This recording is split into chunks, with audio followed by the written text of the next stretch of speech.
Siyam na bagay na dapat mayroon sa loob ng ating bahay. At ito po ay ilalagay ninyo sa kitchen area ninyo o kung saan man kayo nagluluto. Kahit ang tahanan nyo po diretso na, diyan kayo nagluluto, natutulog, kumakain, pwede pa rin kayong maglagay nito, makakatulong po ito sa inyo. Umaakit ito ng good luck energies, huwag natin kakalimutan. Ang Year of the Wood Snake ay maraming good luck energies na nadadala para sa atin. Ngunit, meron ding negative energies na kasama yan. At may kinalaman ito sa mga swerte na makukuha natin. Kaya't maglagay ka nito sa kusina. Bakit sa kusina ilalagay? Nandoon ang source ng tahanan natin. Doon niluluto ang pagkain na kinakain natin. Kaya't isa sa mga wealth natin ang kitchen. Yun ang dapat na pinoprotektahan natin. Kasunod po yung ibang mga area. So sa susunod, tatalakayan natin yan. Ngunit ngayon, talakayan muna natin kung paano natin masisecure yung mga good luck energies na dapat nakukuha natin. Kasi po, talagang ganito. Every year, anuman ang ruling sign na uupo, palaging may good luck energies at may negative energies na kasama yan. So para maprotektahan ka laban doon, maglagay ka nito at huwag mo ito ilalagay sa nakikita ng mga tao. Okay lang po kung makikita yan ng pamilya mo. Pero wag yung nakikita ng bisita mo, pangit po yun. Meron po ako nakikita nito sa labas kapag ako ay lalabas. Meron silang ganitong ritual or ganitong pampaswerte. Ngunit, isinama nila sa kanilang paninda. Doon nila inilagay na kung saan nakalagay yung paninda. So, pwede magkaroon ito ng reversal of fortune. Hindi ko alam kung ito ay pinayo sa kanila na ganito ang gawin or sila lang po ang gumawa. Kung sakasakali na kayo po ay may negosyo at gusto niyo maglagay nito sa business ninyo, huwag nyo lang pong ilagay sa nakikita ng tao.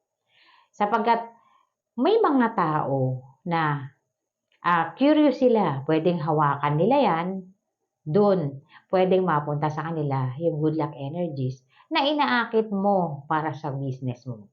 So kaya hindi ito dapat ipinapakita sa kanila or inilalapit sa paninda ninyo na po pwedeng mahawakan nila. Kaya kung maglalagay nito, ilagay sa nakatagong pwesto or area sa business mo, pwede naman po. Huwag nyo lang isasama sa kung saan nakapatong yung paninda, nandoon ito. Kasi baka bumaliktad, imbis na makaakit ka ng good luck energies, napunta ron sa bumibili or sa customer mo. At para po doon sa nag-comment sa nakaraang video ko na hindi lamang pusa ang umaakit ng good luck energies. Opo, totoo po yun. Hindi lamang pusa ang nagdudulot ng swerte. Lahat po ng pets na inaalagaan natin or ninyo, maging exotic animals man yan, nagdudulot din yan ng good luck energies. Kasi po, kapag inalagaan ninyo yung mga pets na yan or yung mga hayop na yan, umaakit sila ng good luck energies doon sa tao na nagpapakita po ng pagmamahal sa kanila at pag-aalaga. Doon nagmumula yung swerte nila. Kaya't may mga tao talaga na nag-aalaga ng exotic animals dahil yun doon sila sinuwerte or may kamag-anak sila na doon sinuwerte at ginaya din nila, nag-alaga din sila ng ganon. So, hindi lang pusa, nagkataon lang na pusa yung natalakay ko kasi po, yun po yung tanong sa akin. So, maging ang aso po, may natatangi din kakayahan yan na mag-predict. Malayo pa lang, alam na niya kung anong enerhiya yung dala ng tao. So, lahat po ng pets ay may kakayahang makapag-predict kung good or bad yung energies na paparating sa inyo or sa atin. At sa lahat po ng subscriber ko, maraming salamat po sa panonood. At sa mga bagong nag-subscribe, maraming salamat po sa inyo. Kung mahilig ka sa ganito mga video, huwag kalimutang mag-like, mag-subscribe, at i-share mo na rin para malaman ng iba ang kanilang mga swerte sa buhay. Kung kayo po ay may tanong po, mag-comment lamang po kayo. Pag yan po ay aking nabasa, yan po ay aking sasagutin.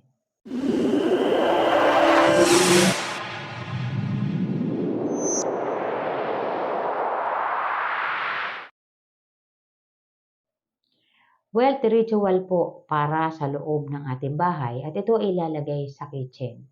So una-unang kakailanganin natin, maghanda kayo ng asin, dahon ng laurel, bawang, ginger o luya at coins.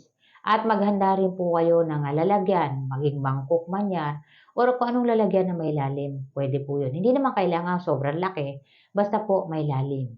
Paraan ng paggawa, yung lalagyan na napili ninyo, maging mangkok man yan or kung ano man, basta po may lalim, 9 na kutsara ng asin ang ilalagay ninyo dyan. Sunod na ilalagay, itatayo yung dahon ng laurel 9 na piraso. Ipapaikot nyo sa lalagyan ninyo. Sunod, ilalagay sa gitna yung bawang. So, kumuha kayo ng isang buong bawang, ilalagay sa gitna. Sunod, ilalagay po yung luya, pagtabihin lang sila. At yung coins po, iikot din dyan. Ilalagay din po yung coins dyan. Ilagay nyo yung 9 na piraso ng coins. Paikot po dyan sa lalagyan ninyo na yan. Ilalagay yan sa kitchen area ninyo. Bakit po sa kitchen ilalagay?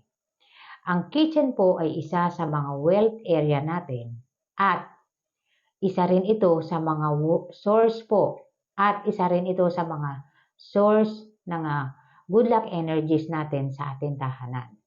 Kaya dyan natin ilalagay yan para po maproteksyonan yung mga wealth energies na naandyan. At kailangan po may lalim yung mangkok na gagamitin ninyo kasi kung mababaw yung pinaglagyan ninyo, may tendency na mag-leak yung mga good luck energies na dulot dyan sa ginawa nating ritual. So yung iba, nakikita ko napakababaw ng mangkok na pinaglagyan nila. Hindi po ganoon, dapat may lalim. Kasi mahalaga po, napapanatili ninyo siya. Hindi po mananatili pag napakababaw, halos nakalabas na lahat. Kailangan po may lalim para hindi siya nakikita kaagad at hindi yung nakalabas na siya. At ilalagay sa kitchen area ninyo dyan. Paglalagyan ninyo dyan, pwedeng cabinet or pwedeng sa lamesa. Ilagay nyo po dyan, huwag nyo tatanggalin. Maliban na lang kung may masisira. Kung halimbawa po may makikita kayong discoloration sa bawang, sa luya, or sa dahon ng laurel, palitan nyo lang po yun. Huwag nyong palitan ng buo. Kung ano lang yung masisira, yun lang ang tanggalin ninyo. At idiretso tapon nyo na yung masisira po, kung may masisira man. Sunod po na gagawin, maglalagay din po kayo ng 9 coins. Kung kayo po ay mayroong mga money plant sa loob ng bahay ninyo, sa living room man yan, or kung saan ninyo inilagay yung mga money plant ninyo, maglagay kayo ng 9 coins doon.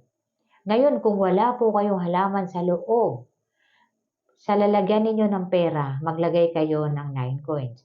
Para hindi ninyo magalaw yung 9 coins na yan, pwede ninyo ibalot yan sa red na tela, pwede sa red na papel, or anumang red na lalagyan na meron ka, doon mo ilagay para hindi mo makukuha kung sakaling kukuha ka ng perang ibibili mo. Para hindi mo siya maibili, balot mo siya or ilagay mo sa lalagyan. Kailangan po may kapares yung ritual na inilagay mo sa kitchen.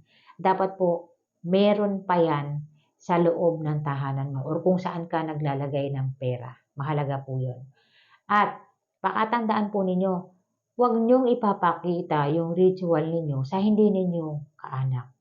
Kasi po, kapag pinakita ninyo sa kanila yan, po pwedeng mapunta sa kanila yung good luck energies or po pwede namang magkaroon ng negative energies yan at yun ang makukuha ninyo.